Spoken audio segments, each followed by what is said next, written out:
नमस्कार दोस्तों, हमारे चैनल में आप लोगों का स्वागत है। आज के हम इन्फोग्राफी में आज देखेंगे कि मणिपुर में जो घटनाएं आखिर हुई हैं, तो घटनाएं क्या हुई हैं और उस घटनाओं में क्या-क्या मतलब क्यों हुई हैं और क्या-क्या हुआ है ना? चलिए हम लोग इस लेक्चर को यहाँ से स्टार्ट करते हैं, है ना? सबसे पहले है निर्वस्त्र परेड, गैंगरेप, हत्याकांड, लूट, आगजनी और पलायन, है ना? ये चीजें कहाँ हुई? मणिपुर में हुई हैं, है ना? 80 दिन से ये केस चल रहा है। तो आखिर देखेंगे भाई 80 दिनों में मणिपुर ने क्या-क्या झेला है। पूरी कहानी एक-एक करके सभी चीजों को जानते हैं।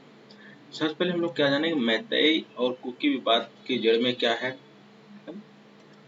इसके बाद हम जानेंगे मैतेई एसटी दर्जे के लिए क्यों तर्ज देते हैं और कुकी इसका विरोध क्यों करते हैं। इसके बाद जानेंगे मणिपुर में कैसे भड़की हिंसा की चिंगारी, है ना? तो सबसे पहले हम लोग क्या देखते हैं, मैतेई और कुकी विवाद में जड़ में क्या है, मतलब मैतेई और कुकी विवाद है क्या, है ना? देखिए, ये मणिपुर का मैप है, ये मणिपुर का मैप है। मणिपुर एक क्रिकेट स्टेडियम की तरह है ना? आपको दिख रहा होगा, है ना? इसमें इम्फाल घाटी पिच की तरह बिल्कुल बीच में है ना? ये इम्फाल है, इम्फाल घाटी पिच की तरह बिल्कुल बीच में है। ये पूरे प्रदेश का 10% हिस्सा है। इम्फाल जो है पूरे प्रदेश का 10% हिस्सा है। इसमें प्रदेश की 57% आबादी, कितनी? 57% आबादी रहती है। बाकी चारों तरफ 90% हिस्से में पहाड़ी इलाके हैं, मतलब इधर सब ज्यादातर क्या है, ये पहाड़ी इलाके हैं, है ना? जहाँ प्रदेश की 42% आबादी रहती है ना? 42% आबादी रहती है ना? अब इसके आगे क्या है, इम्फाल घाटी वाले इलाके में मैतेई समुदाय का दबदबा है ना? इम्फाल वाली घाटी, इस वाली घाटी में किसका दबदबा है? मैतेई का, है। और ये ज्यादातर हिंदू है ना? मणिपुर की कुल आबादी में इनकी हिस्सेदारी करीब 53% है। कितनी हिस्सेदारी है? 53% है। मणिपुर के कुल 60 विधायकों में से 40 विधायक मैतेई समुदाय के हैं, जो कहाँ से रहते हैं? मान लो इम्फाल में, है ना? मैतेई समुदाय के हैं। अब वैसे आप इसलिए समझो, जिस समाज से 40 विधायक आते हैं उनका कितना दबदबा होगा, है ना? पहाड़ी इलाकों में 33% मान्यता जनजाति रहती है ना? जिनमें मुख्य रूप से नागा, कौन से? नागा और कुकी जनजाति हैं। कौन से? कुकी जनजाति हैं। ये दोनों जनजातियां मुख्य रूप से ईसाई हैं, है ना? मणिपुर के कुल 60 विधायकों में से 20 विधायक जनजातियों से हैं, है ना? 40 तो किसके हैं? मैतेई समुदाय के। 40 मैतेई समुदाय के और 20 कितने हैं? जनजाति समूह से, है ना? मणिपुर में करीब 8% मुस्लिम है और करीब 8% सनमाही समुदाय के लोग हैं, है ना? घाटी और पहाड़ी के इस डिवाइड की वजह से मणिपुर में कई तरह की समस्याएं होती रहती हैं, है ना? ये आपको समझ में होना चाहिए, है ना? भारतीय संविधान के आर्टिकल 371 के तहत मणिपुर की पहाड़ी जनजातियों को स्पेशल कॉन्स्टिट्यूशनल प्रोविजन मिले हैं।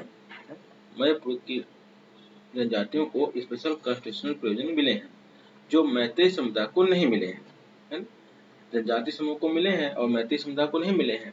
लैंड रिफॉर्म एक्ट की वजह से मैतेई समुदाय पहाड़ी इलाकों में जमीन खरीदकर सेटल नहीं हो सकते हैं। मतलब कि जो लोग इम्फाल में रह रहे हैं वो लोग पहाड़ी इलाकों में नहीं रह सकते, जो मैतेई समाज के लोग हैं। जबकि जनजातियों पर पहाड़ी इलाके से घाटी में आकर बसने पर कोई रोक नहीं है ना? मतलब कि पहाड़ी वाले इम्फाल साइड आके वो लोग रुक सकते हैं। मैतेई मांग कर रहे हैं कि उन्हें भी एसटी का दर्जा मिले, जिससे वो भी पहाड़ी इलाकों में सेटल हो सके, है ना? समझ में आ गई बात को, है ना? क्या मेन मसला है?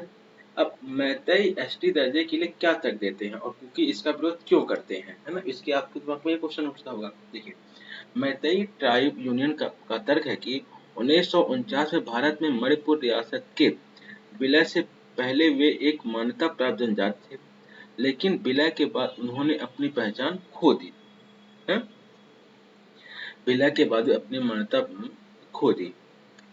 यूनियन ने हाई कोर्ट में रखे अपने तर्क में कहा था कि एसटी दर्जे की मांग नौकरियों, शैक्षिक संस्थानों और टैक्स छूट में आरक्षण से कहीं आगे जाती है ना? उन्होंने कहा कि समुदाय को संरक्षित करने की आवश्यकता और मैतेई लोगों को पैतृक भूमि, परंपरा, संस्कृति और भाषा को बचाने की जरूरत है? वही कुकी और नागा जनजातियां हमेशा से मैतेई को एसटी का दर्जा दिए जाने को विरोध करती हैं, है ना? कौन कौन जनजातियां? कुकी और नागा जनजाति हमेशा से मैतेई को एसटी का दर्जा दिए जाने का विरोध करते हैं। इनका तर्क है कि मैतेई राज्य में प्रमुख आबादी है और राजनीति में भी उनका प्रभुत्व है। जहाँ 60 में से 40 विधायक इन्हीं का है ना। वे कहते हैं कि मैतेई लोगों को मणिपुर भाषा पहले से ही संविधान की 8वीं अनुसूची में शामिल है ना। मैतेई लोगों की मणिपुर भाषा पहले से संविधान की 8वीं अनुसूची में शामिल है। साथ ही मैतेई हिंदू को पहले से ही अनुसूचित जाति यानी एससी या अन्य पिछड़े वर्ग ओबीसी का दर्जा मिला है ना। यानी इनमें मिलने वाले अवसरों तक पहले से ही उनकी पहुंच है ना। जैसा कि जेएनयू के centre for the study of law and governance के असिस्टेंट प्रोफेसर थोंगगोलाल हाओकिप ने अपने paper the politics of scheduled tribe state in Manipur में लिखा है, यह दावा है कि मैतेई को अपनी संस्कृति और पहचान की रक्षा के लिए एसटी दर्जे की आवश्यकता है। यह खुद के खिलाफ एक तर्क है ना। यह खुद के खिलाफ एक तर्क है। पॉलिटिकल साइंटिस्ट खान सुवान हाउसिंग में इससे सहमत जताते हैं।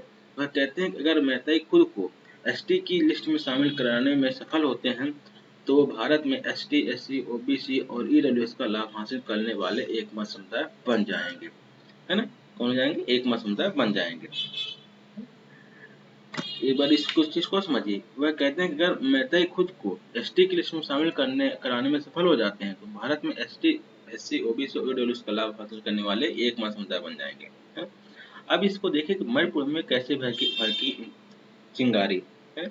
अब देखिए, मैतेई ट्राइब यूनियन पिछले एक दशक से मैतेई को आदिवासी दर्जा देने की मांग कर रही थी, है? इस सिलसिले में उन्होंने मणिपुर हाईकोर्ट में याचिका दायर की थी। इस पर सुनवाई करते हुए मणिपुर हाईकोर्ट ने राज्य सरकार से 19 अप्रैल को 10 साल पुरानी केंद्रीय जनजाति मामलों के मंत्रालय की सिफारिश प्रस्तुत करने के लिए कहा था। इस सिफारिश में मैतेई समुदाय को जनजाति का दर्जा देने के लिए कहा गया है ना। इसके अलावा मणिपुर सरकार फॉरेस्ट लैंड सर्वे कर रही है, जिसमें अवैध रूप से कब्जा जमाए लोगों को हटाया जा रहा है। इन दोनों वजहों से कुकी आदिवासियों में नाराजगी थी। इसके विरोध में 28 अप्रैल को the indigenous tribal leaders forum ने चूरा चांदपुर में 8 घंटे बंद का ऐलान किया था, है? मणिपुर में हिंसा की शुरुआत चूरा चांदपुर जिले से हुई। कहाँ से हुई? चूरा चांदपुर जिले से हुई, जो राजधानी इम्फाल के दक्षिण में करीब 63 किलोमीटर की दूरी पर स्थित है ना। 28 अप्रैल को देर रात तक पुलिस और प्रदर्शनकारियों में झड़प होती रही। उसी रात तुइबोंग एरिया में उपद्रवियों ने फॉरेस्ट रेंज ऑफिस को आग के हवाले कर दिया। 27-28 अप्रैल की हिंसा में मुख्य तौर पर पुलिस और कुकी आदिवासी सामने थे। कौन कौन से? पुलिस और कुकी आदिवासी सामने थे, है ना। अब 30 मई को all tribal student union of Manipur ने आदिवासी एकता मार्च निकाला। ये मैतेई समुदाय को एसटी दर्जा देने के विरोध में था।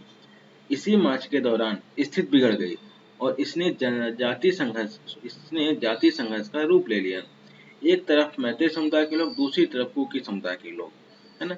महिलाओं को निर्वस्त्र घुमाने का वीडियो 4 मई का है, यानी हिंसा भड़कने के अगले ही दिन का, है ना। भीड़ इतनी उग्र थी कि दूसरे समुदाय की महिलाओं के साथ ऐसा सलूक किया गया।